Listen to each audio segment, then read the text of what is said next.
Usually when we think about a physical building, there's this ingrained expectation of permanence. Like you look at a massive piece of civic architecture and it just feels fixed. Right, yeah, it's solid. Exactly. You pour thousands of tons of concrete, you erect all these steel girders, you bolt a plaque to the wall, and the building just is what it is. I mean, a hospital is a hospital, school is a school. We really rely on that predictability. Yeah. We want our physical spaces to have a categorized, singular purpose that just makes sense of our environment. Right.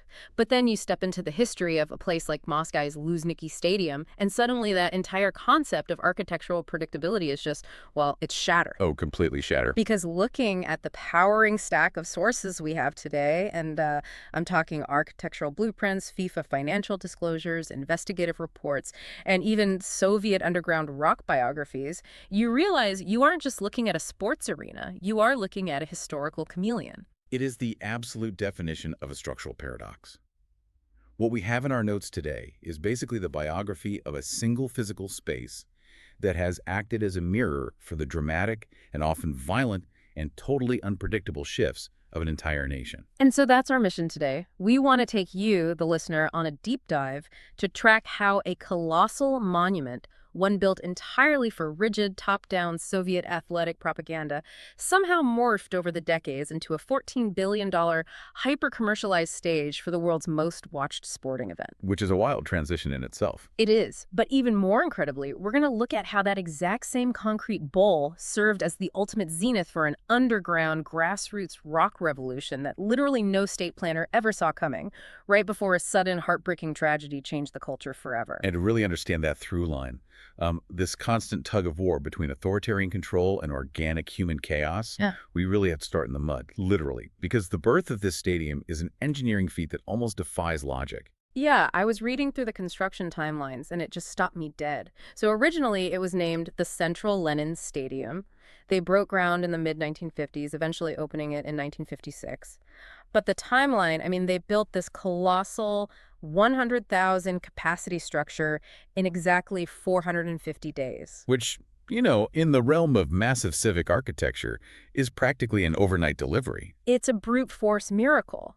Think about it from a modern perspective. Today, if a city wants to build a mega stadium or, I don't know, lay down a new subway line, it takes a decade. At least a decade, yeah. You have years of environmental impact studies, zoning board meetings, budget approvals, supply chain delays. But the location they chose in Moscow wasn't even solid ground. It was the flood meadows of the Moskva River. Yes, so the name Luzhniki roughly translates to the meadows. And because it was this marshy, heavily waterlogged floodplain, the engineering hurdles before they could even pour a single ounce of concrete were staggering. The ground was essentially useless for bearing the weight of a monumental stadium. So how do you even begin laying a foundation in a swamp? You basically have to terraform the entire landscape. The sheer scale of the earth-moving operation, detailed in these historical records, is astonishing. Before they could build up, they had to establish a baseline. Right. So they brought in massive industrial dredgers and reclaimed roughly 3 million cubic meters of soil just to raise the ground level by half a meter across the entire complex. 3 million cubic meters. I literally can't even visualize that much dirt. It's the equivalent of filling hundreds of modern skyscrapers with soil. And once they raised the ground, it still wasn't stable enough. So the engineering corps had to drive 10,000 individual support piles deep into the earth just to find bedrock. Wow. It was a 24-hour-a-day, relentless operation. And my absolute favorite detail from the architectural history, there was an entire 18th century church, the Church of Tikhvin, sitting right in the middle of their proposed footprint. Oh yeah, that detail is incredible. They didn't just tear it down, they physically relocated the entire structure to make room for the stadium complex. The logistics of moving a centuries-old church in 1955 while simultaneously driving 10,000 pilings into a swamp is just mind-bending. It required a synchronized national mobilization. This wasn't just a local Moscow project, it was a Soviet-wide mandate. The sources detail how they sourced the absolute best materials from every corner of the empire. Like what kind of materials? Well, they brought in specialized glass from Minsk, heavy electrical equipment from Podolsk, massive oak beams from Ukraine, and highly durable larch lumber all the way from Siberia. But the question that keeps coming to my mind is the timeline. Why the desperate rush? Like, why push human beings or machines to the absolute breaking point to finish a stadium in 450 days? To understand the mechanism driving that speed, we really have to look at the geopolitical climate of the post-WWII era. The Soviet Union had suffered unimaginable losses during the war. They needed to project an image of absolute invincibility and modernization to the globe. Okay, that makes sense. And the specific catalyst for this project was the 1952 Summer Olympics in Helsinki. That was their first time really stepping onto the world stage in a massive sporting context after the war, right? Precisely. And they didn't just participate, they dominated. The Soviet athletes took home 71 medals, including 22 golds, securing second place in the unofficial team standings right behind the United States. So the state suddenly realized that a gold medal isn't just a piece of metal, it's a weapon. It was the dawn of sports as a premier soft power weapon. Athletic supremacy became an explicit matter of state policy. The logic was simple, right? If our athletes are the strongest and fastest in the world, it proves that our socialist system is the superior way to organize human life. Wow. That is a heavy burden for a sports team. Exactly. But to maintain that supremacy, they needed a facility that not only met international training standards, but functioned as a towering architectural manifestation of that Soviet might. Central Lenin Stadium was built at breakneck speed to prove a point. It's a monument to discipline. It's the state saying, look at what we can achieve when we march in perfect lockstep. And for a long time, it really worked. It became the centerpiece of Soviet athletics, eventually serving as the main venue for the 1980 Summer Olympics. Yeah, it hosted the opening and closing ceremonies, really cementing its status as the crown jewel of Soviet infrastructure. But, and this is where the story takes a really dark turn, if this massive concrete bowl was designed to be the ultimate flawless symbol of state perfection, the illusion of that perfection was violently shattered just 2 years after those Olympics. The stadium's history has this incredibly dark chapter in October of 1982. Yes. During a UEFA Cup match between Spartak Moscow and the Dutch team HFC Haarlem, the weather was brutally cold, icy, and snowy. Because of the conditions, the stadium authorities only opened a fraction of the seating areas. Which seems like a terrible idea in hindsight. Well, they did it to pack the fans tightly into one section to make it easier for the police to manage them. Right, which set the stage for a horrific bottleneck. Exactly. As the match was ending, fans started pouring into a single icy, poorly lit stairwell. Someone slipped, and a massive, terrifying crowd crush ensued. In the end, 66 people died in that stairwell. God, that's awful. It remains Russia's worst sporting disaster. When you read the accounts of that day, what really strikes you is how the state reacted. Because if your entire global identity is built on the idea that your system is flawless, you can't admit that 66 citizens just died because of poor crowd control and locked gates at your flagship stadium. The mechanism of the state's response was an immediate, total information blackout. The tragedy was just buried. Completely buried. The evening news didn't mention it. The newspapers the next day ran a tiny few-line brief merely stating there had been an incident with some injuries. The full extent of what happened in those stairwells, the bodies laid out on the running tracks, all of it was kept hidden from the broader public for years. It's this chilling dichotomy. The stadium is projecting this gleaming, invincible beacon of national pride to the world on the outside, but on the inside, it is completely subject to the authoritarian grip on truth. The state controlled the building, and the state controlled the narrative of who lived and died inside it. But the facade couldn't last forever. As the Soviet Union eventually collapsed, and the political landscape of the country dramatically shifted in the 1990s, the stadium had to evolve. The state enterprise was privatized. The name Lenin was quietly dropped from the marquee. It just became Luzhniki. And as we move into the 21st century, the architecture itself was fundamentally altered to adapt to a new era. The old Olympic running tracks, the very tracks that symbolized Soviet athletic dominance, were completely stripped away. They dug the pitch down, they brought the seating closer to the grass, and they transformed it from a track and field monument into a dedicated, hypermodern football arena. It was gearing up to become the centerpiece for an entirely different kind of global spectacle. A spectacle driven not by Cold War ideology, but by the staggering economics of the 2018 FIFA World Cup. The financial scale of the 2018 tournament is almost difficult to wrap your head around. The sources put the estimated cost of hosting that World Cup at over $14.2 billion. At the time, that made it the most expensive World Cup in the history of the sport, completely dwarfing what Brazil had spent 4 years earlier. To understand how a sporting event racks up a $14.2 billion price tag, you have to look at how a mega event forces a country to modernize its infrastructure basically overnight. Right. The Russian government had initially earmarked closer to $20 billion, though they later slashed it to $10 billion. But cost overruns are just inevitable with these massive bids. Over half of that entire budget wasn't even spent on the stadiums themselves. Wait, really? Where did it go? Transportation and logistics. When you invite the entire world to your country, you have to move them around. They were pouring billions into upgrading airports with new international standard navigation systems. They were building massive new hotel complexes, laying hundreds of miles of new tram lines, and upgrading the power grids of entire host cities. And sitting at the absolute center of this $14 billion empire was Luzhniki Stadium. It was the crown jewel. It hosted 7 matches during the tournament, including the opening game, where the host nation, Russia, rode this wave of national euphoria to demolish Saudi Arabia 5-0. And of course, it hosted the final, where we saw France beat Croatia 4-2 to claim their second World Cup title. The on-pitch narratives of that tournament were incredibly dramatic. You had the defending champions, Germany, suffering this shocking collapse and crashing out on the group stage for the first time since 1938. You had the host nation making an unbelievable underdog run all the way to the quarterfinals before losing to Croatia on penalties. But looking at the tactical evolution of the sport, the most significant thing that happened on the grass at Luzhniki in 2018 wasn't a specific goal or a specific player. It was the introduction of a new system of absolute control, VAR. Video assistant referee. Right. I think about VAR like installing a Supreme Court directly into a fast-paced, emotionally volatile game. Suddenly, the absolute authority isn't just the human referee sweating on the grass, blowing a whistle based on what he can see through the bodies of the players. Yeah, the dynamic completely shifted. The authority is now a team of officials sitting in a centralized headquarters in Moscow, wearing headsets, staring at dozens of ultra-high-definition screens, analyzing every twitch and tackle from 35 different angles, and communicating via a radio earpiece. The 2018 World Cup was the very first time FIFA approved the use of VAR in its flagship tournament. And it didn't just change the calls, it fundamentally altered the psychological discipline of the players on the pitch. We saw it immediately impact massive, legacy-defining moments. VAR was used to award the very first penalty of the tournament to France, which Antoine Griezmann scored.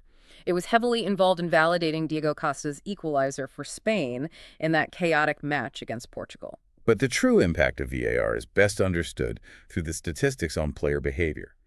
If you look at the entire 64-match tournament, across all the host cities, only 4 red cards were given. Wait, only 4? In the whole tournament? 4. It was the lowest number of red cards issued in a World Cup since 1978. David Elleray, the technical director of the International Football Association Board, explicitly attributed this drop to VAR. That makes total sense. The mechanism is purely psychological. The players stepped onto the pitch knowing with absolute certainty that they were being watched. You couldn't throw an elbow off the ball behind the referee's back anymore. You couldn't dive in the penalty box and hope to fool the official. The overarching presence of the cameras imposed a digitized, unblinking discipline on the game. So the action inside the stadium was heavily monitored, highly regulated, and incredibly controlled. But if you zoom out and look at the forces swirling outside the stadium walls, the context in which this $14.2 billion spectacle was taking place was chaotic, complicated, and deeply controversial. Absolutely. And, looking at the sheer stack of investigative reports and political journalism in our sources today, it's clear our job here isn't to take a political stance or endorse any specific viewpoint. We aren't here to play judge and jury. We simply need to lay out the historical and journalistic record exactly as these reporters uncovered it. Exactly. I want to make that super clear to you listening right now. We are just tracing the documents impartially. And according to the sources provided, the 2018 tournament was wrapped in layers of international tension from the very moment Russia won the bid back in December of 2010.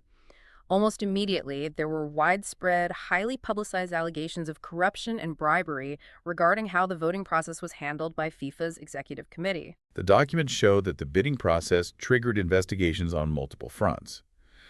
The FIFA was actively looking into international soccer corruption, which cast a long shadow over the upcoming tournaments.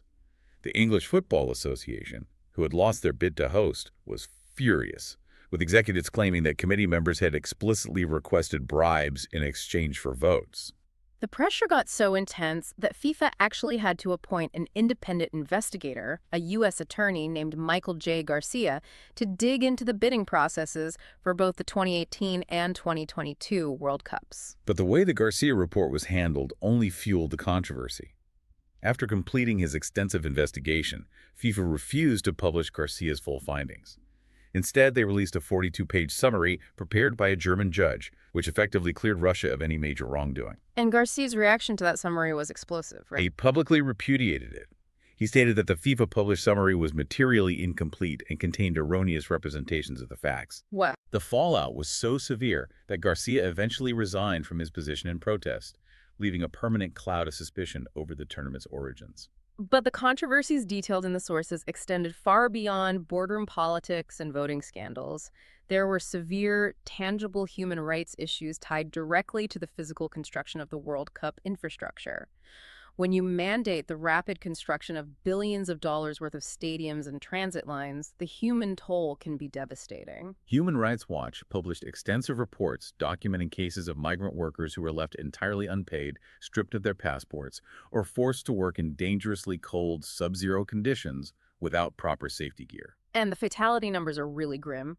The Building and Woodworkers International Union reported that by June of 2017, a full year before the tournament even started, at least 17 workers had died on World Cup construction sites. There was also a massive international outcry regarding labor practices at the Zenit Arena in St. Petersburg. The scrutiny became so intense that FIFA President Gianni Infantino was forced to publicly admit the presence of North Korean workers on the site. Which is just wild to think about in the context of a modern sporting event. Yeah, various human rights pundits and journalists categorized the conditions for these North Korean laborers as essentially state-sponsored forced labor, with their wages largely confiscated by the North Korean government. Add to that the geopolitical fallout leading up to the opening match. Just months before the tournament, you had the poisoning of former Russian military intelligence officer Sergei Skripal and his daughter Yulia in the UK. The British government explicitly blamed the Russian state for using a nerve agent on British soil, which led to an immediate diplomatic boycott. Prime Minister Theresa May announced to Parliament that no British government ministers or members of the royal family would attend the World Cup in Russia. It was a stark reminder that the tournament was taking place against a backdrop of severe global hostility. The sources also highlight domestic concerns inside Russia that worried the international community. There was a well-documented history of racial chants and monkey noises directed at black players in the Russian domestic football leagues. Right. There was also immense anxiety regarding the safety of visiting fans due to the country's controversial laws banning so-called LGBTQ+ propaganda, which essentially outlawed the public display of same-sex relationships. And then on top of all that, there was the threat of organized violence. Russian football hooliganism had a fearsome reputation, particularly after the violent clashes with English fans at the Euro 2016 tournament in France. So how did the state handle that specific threat? Because during the 2018 World Cup, there was virtually no fan violence reported. They handled it with the exact same mechanism they used for everything else: absolute preemptive control. Russian domestic intelligence and security services essentially neutered the hooligan groups before the first whistle even blew. How so? They compiled massive databases and blacklisted over 400 known troublemakers, physically preventing them from purchasing tickets or entering the stadium zones. Furthermore, they invited police officers from 32 different competing nations to station themselves in Russia and assist in profiling and screening attendees. It was a massive, airtight security apparatus. So as someone reading all this, you really have to ask yourself about the nature of the mega event. How do you reconcile these two realities? On one hand, you have the sheer unadulterated joy of the game, the dramatic goals, the fans painting their faces, the beautiful unpredictability of football. But on the other hand, it's entirely wrapped in a $14 billion package of alleged corruption, human rights abuses, and geopolitical tension. It really highlights the ultimate utility of international sports for a host nation. From a state perspective, the billions of dollars aren't just spent on stadiums. They are spent on public relations on a planetary scale. The goal is to control the global narrative. And according to the metrics of PR, it was incredibly successful. The sources quote Steve Rosenberg, a veteran BBC journalist who characterized the tournament as a resounding public relations success for Vladimir Putin. He pointed out that visiting fans were genuinely stunned by the stunning new stadiums, the free, efficient train travel between host cities, and the total absence of violence. The contrast was the point. The flawless logistical execution of the tournament projected an image of a friendly, hospitable, and modern nation, which starkly contrasted with the country's authoritarian, hostile reputation in the Western press. FIFA president Gianni Infantino was so pleased with the execution that he famously proclaimed it to be the best World Cup ever. So, Luzhniki Stadium in 2018 was a triumph of top-down state-sponsored control. Every camera angle was monitored, every ticket holder was screened, and the narrative was perfectly managed. But if we rewind the clock back just a few decades to the twilight years of the Soviet Union in the late 1980s and 1990, that exact same stadium was conquered by a force that the state couldn't control, couldn't monitor, and couldn't predict. This is where the story shifts from the meticulously calculated world of international sports infrastructure to the raw, visceral, and totally organic power of a grassroots cultural movement. To understand the true soul of Luzhniki, we really have to talk about the rise of the Soviet rock band Kino and their legendary frontman, Viktor Tsoi. Kino's origin story is fascinating because it is so incredibly humble. They formed in 1981 in Leningrad, and initially they didn't even have a cool name. They went by the wildly eccentric title Garin and the Hyperboloids, which was a nod to an old Russian sci-fi novel. Yeah, it was a very informal setup. It was basically just Viktor Tsoi, a guitarist named Alexei Rybin, and a drummer. But almost immediately, their drummer got drafted into the Soviet military, leaving them without a rhythm section. They realized Garin and the Hyperboloids was a bit of a mouthful, so they changed their name to Kino, which simply means cinema or film. They chose it because it was short, synthetic, only had 2 syllables, and could be easily pronounced by anyone, anywhere in the world. Their early musical evolution is a perfect reflection of the constraints of the Soviet underground scene at the time. You couldn't just walk into a music store and buy a high-end drum kit or a Marshall amplifier. Their debut album, recorded in 1982 entitled 45, simply because it was exactly 45 minutes long, was born entirely out of necessity. I mean, how do you record a rock album without a drummer? You improvise. Yeah. They got their hands on a primitive, early electronic drum machine. Because they lacked heavy electric amplification, they relied heavily on acoustic guitars. They also leaned on the camaraderie of the underground scene. Members of another highly influential Leningrad band, Aquarium, helped them out in the studio, layering in cellos and flutes. The resulting sound was this raw, acoustic, almost romantic take on the gritty realities of city life. But they didn't stay acoustic for long. As the 80s progressed, Kino evolved into a fully electric, driving, post-punk powerhouse. Tsoi restructured the band, bringing in a tight rhythm section, but the most crucial addition was lead guitarist Yuri Kasparian. And the catalyst that finally allowed them to capture the massive sound they had in their heads was their connection with an American woman named Joanna Stingray. Joanna Stingray is one of the most vital, unsung heroes of Soviet rock history. She was an American musician and socialite who traveled to the USSR in the mid-80s and became deeply, passionately embedded in the Leningrad underground rock club scene. And she didn't just hang out, she became their logistical lifeline to the West. Exactly. The Soviet state controlled all official music production. They controlled the pressing plants, the studios, and the distribution of instruments. Joanna Stingray actively subverted that monopoly. She utilized her ability to travel back and forth across the Iron Curtain to smuggle high-quality Western musical equipment into Leningrad. We're talking Fender Stratocasters, heavy-duty bass guitars, modern effect pedals, Yamaha drum machines, and portable 4-track recording gear. She essentially armed the musical rebellion. And that technological injection changed everything for Kino. Yeah. By the time they recorded their 1988 masterpiece album, Grupa Krovi, which translates to blood type, their technical sound was finally on par with the new wave and post-punk bands coming out of London or New York. It was driving, electric, and cinematic. But the equipment only matters if you have something to say, and Viktor Tsoi's lyrics were extraordinary because of what they weren't. He wasn't writing these overt, angry, finger-pointing political protest anthems. He wasn't singing about tearing down the Kremlin. He wrote with a poetic, almost melancholic simplicity about the everyday, grinding struggles of life. He sang about personal freedom, love, alienation, and the desire for individual autonomy. Which, in the context of a totalitarian state, is inherently subversive. To demand personal internal freedom when the state demands total ideological conformity is a radical act. But the mechanism that allowed Kino's music to suddenly explode from underground basement clubs to the broader public was a massive shift in state policy. We're talking about Gorbachev. Yes, in the mid to late 1980s, Soviet Premier Mikhail Gorbachev introduced two sweeping reform policies: glasnost, which meant openness and a loosening of state censorship, and perestroika, meaning economic and political restructuring. So the state's grip on the cultural throat of the country slightly relaxed. Exactly. The rigid, state-approved pop music that had dominated the radio for decades suddenly felt incredibly hollow to a generation that was experiencing immense social anxiety and economic instability. The Soviet youth were desperate for an authentic voice that spoke directly to their internal desire for change. And Tsoi perfectly filled that vacuum. He did. His driving anthemic song, Kochu Perman, which translates to I Want Change, was prominently featured in the 1987 cult film Asa, and it instantly became the unofficial, thumping heartbeat of a generation waking up to new possibilities. And what gives Tsoi this untouchable aura of authenticity is his day job.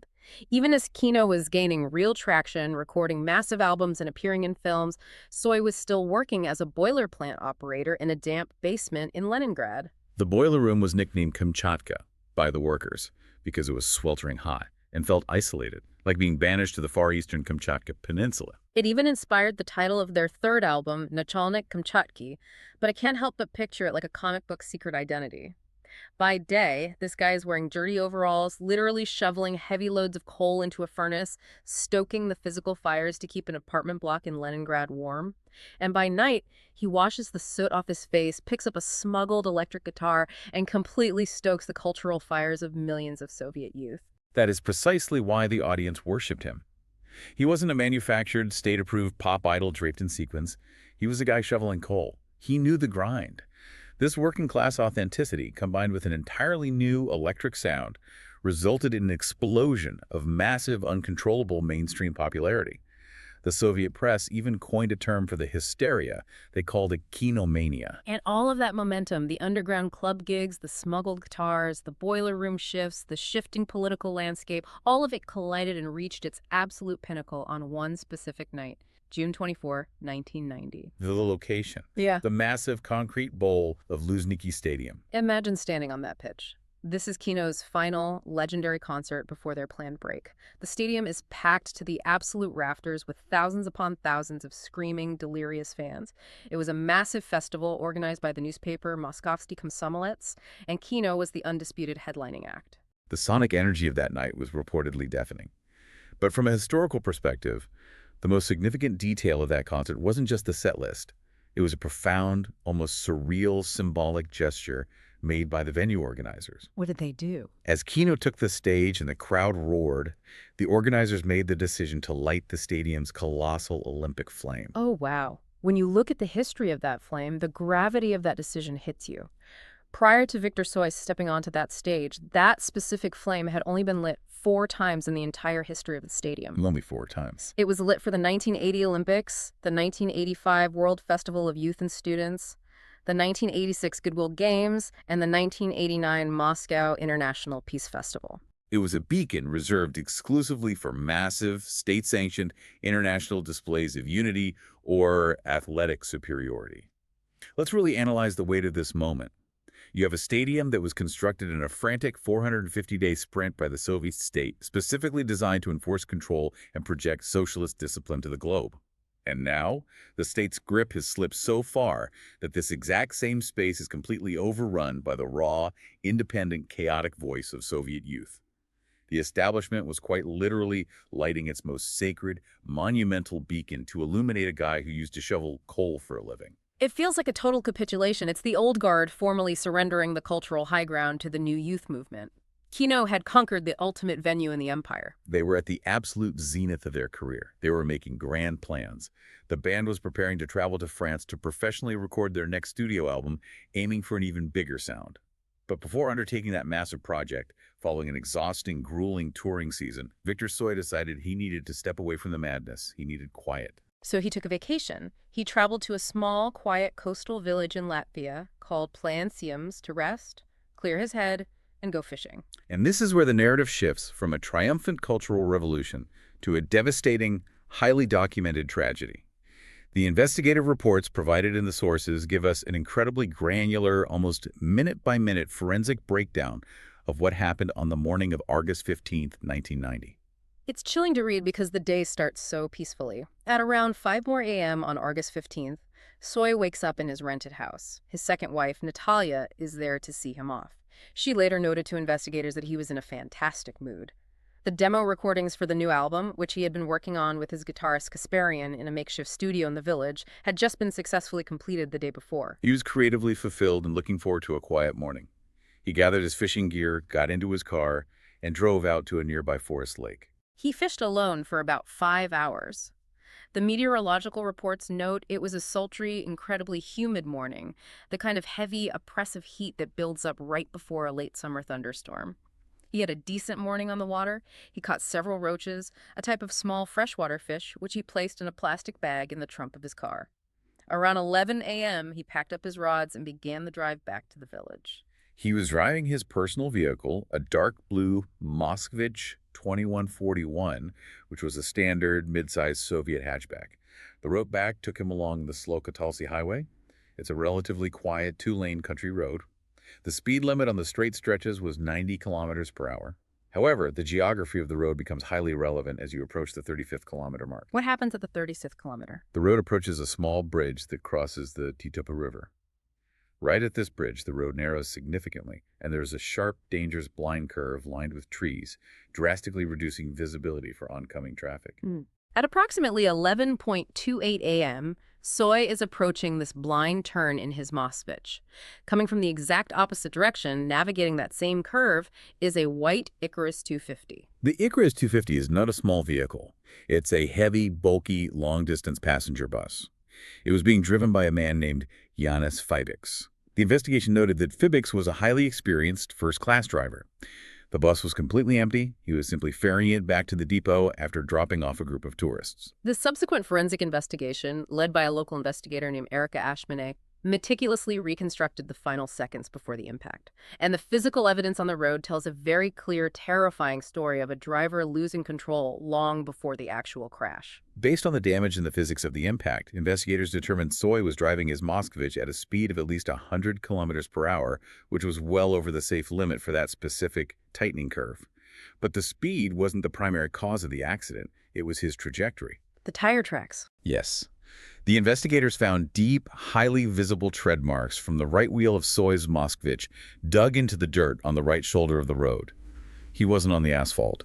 For a distance of about 233 meters, which at that speed equates to at least 7 full seconds of driving, Tsoi's car was drifting along the dirt shoulder. He's off the road for 7 seconds, speeding toward a narrow bridge. The track mark from the right tire runs parallel to the asphalt, right up to the bridge, passing a bridge post by just millimeters. And then, at exactly 11.5 meters past the bridge, the tire marks indicate a sudden, violent change in direction. Moskvich sharply veered left.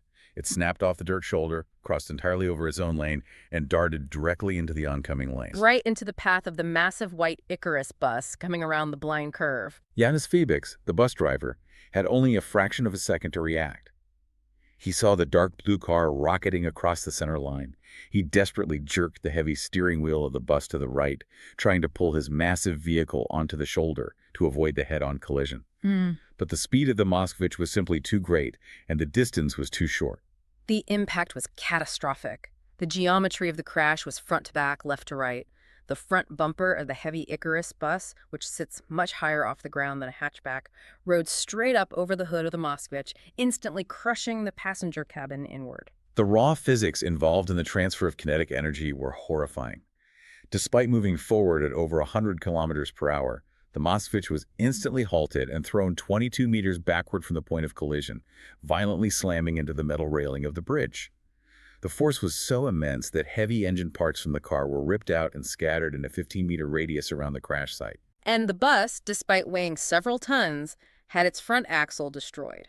It was knocked entirely off its trajectory at a 45-degree angle, with the momentum pushing its front wheels down the embankment and straight into the shallow waters of the Tistapa River. There were 2 immediate witnesses, Antonina Urbain and Artur Neymanis, who lived in a small, isolated house right near the turn. They reported hearing a sound that they likened to a cannon shot. They immediately rushed out, saw the devastation, and sent a young boy, Kolya Zvonikov, running to the nearest telephone to call an ambulance. The emergency call was logged at exactly 11:30 a.m. But time wasn't the issue.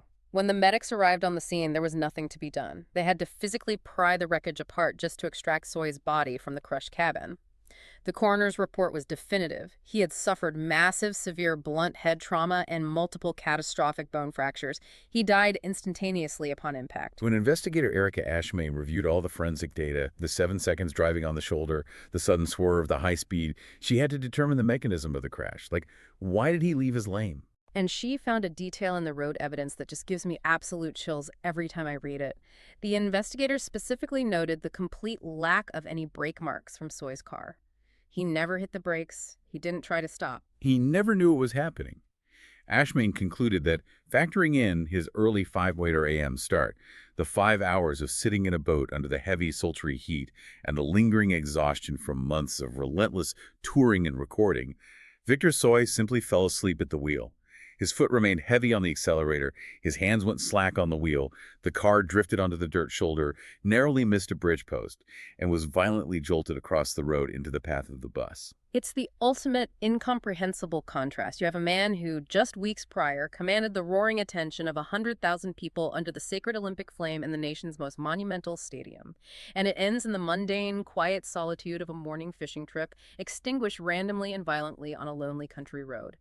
How does a nation even begin to process the loss of a voice that powerful when it happens so abruptly? The physical collision was instantaneous, but the emotional shockwave that radiated outward hit millions of fans across the Soviet Union almost immediately.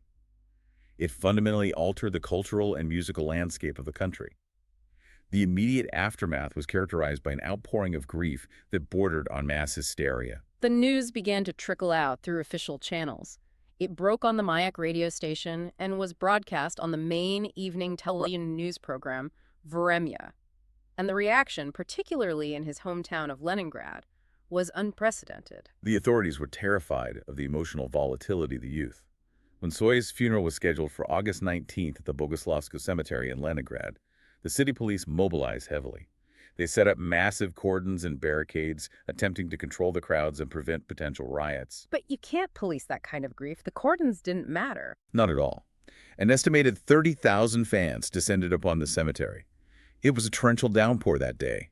But the crowd stood in the pouring rain, holding up hand-drawn portraits of Tsoi, clutching acoustic guitars, weeping openly and singing his songs in a massive collective choir. A literal camp of mourners spread out along the cemetery walls, staying there for days. But amidst all this chaos and mourning, the surviving members of Kino had one final, heavy burden to carry. Remember those demo tapes that Tsoi and guitarist Yuri Kasparian had just finished recording in the quiet Latvian village the day before the crash? Yes, the vocal tracks for the new album. They were rough. They were recorded on a portable 4-track cassette recorder, but they were the very last words Viktor Tsoi ever committed to tape. The surviving bandmates, Kasparian, bassist Igor Tikhomirov, and drummer Georgy Gurianov, took those low-fidelity, isolated vocal tracks and went into a professional studio. They meticulously, painstakingly built the massive electric instrumentation around his ghostly voice. They released the finished product in December of 1990. The album had no official title printed on it. But because the band chose a completely, starkly black cover as a symbol of their mourning, the public universally dubbed it the Black Album. Putting on that record must have been an incredible, almost religious experience for a fan in 1990. You drop the needle on the vinyl, and you hear the urgent, driving, final thoughts of a generation's poet broadcasting from beyond the grave, all of it perfectly framed and supported by his heartbroken friends. It is a literal musical ghost story. And it was their final statement. Shortly after the album's release, in a somber presentation event in early 1991, the remaining band members called a press conference and officially announced they were disbanding. They knew that without the soul and the voice of Viktor Tsoi, Kino simply could not exist. But here is the most beautiful mechanism of this entire story. The physical band ended, but the cultural legacy of Viktor Tsoi refused to die. In fact, it amplified. A massive, nationwide coping mechanism was born from the shock of his death, encapsulated in a single, defiant phrase that began appearing overnight, spray-painted on walls from Moscow to Vladivostok: "Tsoi živ." Tsoi is alive. Yes. The most famous manifestation of this is the Tsoi wall on Arbet Street in Moscow. Someone spray-painted "Viktor Tsoi died today," and someone else immediately painted over it, "Tsoi is alive." And over the decades, that wall has become entirely covered in layers upon layers of lyrics, portraits, and tributes. Even today, decades later, it is a place of pilgrimage. People still gather there to smoke, play guitars, and sing his songs. His legacy proved far more durable than the state that originally tried to suppress him. The Soviet Union collapsed just a year after his death, but Tsoi's music easily transcended the fall of the empire. He maintained a massive cult following through the 90s and 2000s, and fascinatingly, his music is currently finding an entirely new life among global internet subcultures. The doomer subculture. It's wild to see teenagers today discovering this 1980s Soviet rock. The doomer aesthetic, which often focuses on melancholic introspective themes, has heavily embraced Kino's catalog. You can find thousands of remixes online where producers slow the tempo of Tsoi's songs, add reverb, and highlight the grinding existential poetry of his lyrics. There have even been highly successful modern reunion concerts where the surviving members of Kino play live on stage, utilizing Viktor Tsoi's digitized, isolated vocal tracks, allowing him to virtually perform with them once again. Okay, let's take a breath and look at the incredible arc of what we've explored today. If you step back, we started by looking at the massive concrete ball of Luzhniki Stadium through the lens of the heavily monitored, mathematically precise $14.2 billion spectacle of the 2018 World Cup. A world defined by top-down control, VAR cameras tracking every millimeter of the pitch, facial recognition scanning the crowds, and a heavily engineered, state-sponsored public relations narrative. It is the ultimate manifestation of architecture, serving as an instrument of state authority. But then, we peeled back the decades to see the exact same concrete walls, stripped of all that digital armor. We saw that same stadium willfully lighting its sacred state-controlled Olympic flame to honor a boiler room worker who strummed an acoustic guitar. We saw the state momentarily bow to the organic power of Viktor Tsoi, right before a blind curve on a Latvian highway silenced his physical voice, but immortalized his cultural one. And this duality is why this history matters to you, the listener. It proved that physical spaces, no matter how imposing or how heavily engineered, aren't just dead concrete and steel. They are vast, reactive vessels. They hold our most highly calculated, billion-dollar global celebrations, and simultaneously they absorb the echoes of our most organic, messy, and brilliant cultural revolutions. A government can build the walls, but the true soul of the building is entirely dictated by the chaos and the passion of the people standing inside it. Which leaves us with a final question to ponder as we wrap up this deep dive. When you look at the hyper-commercialized, billion-dollar mega-stadiums being constructed around the world today, venues that are engineered down to the millimeter for global television audiences, corporatized, sanitized, and monitored by thousands of cameras, are we engineering out the chaos? Are we losing the possibility for these massive spaces to ever again be taken over by the raw, unpredictable organic voice of a single working-class poet?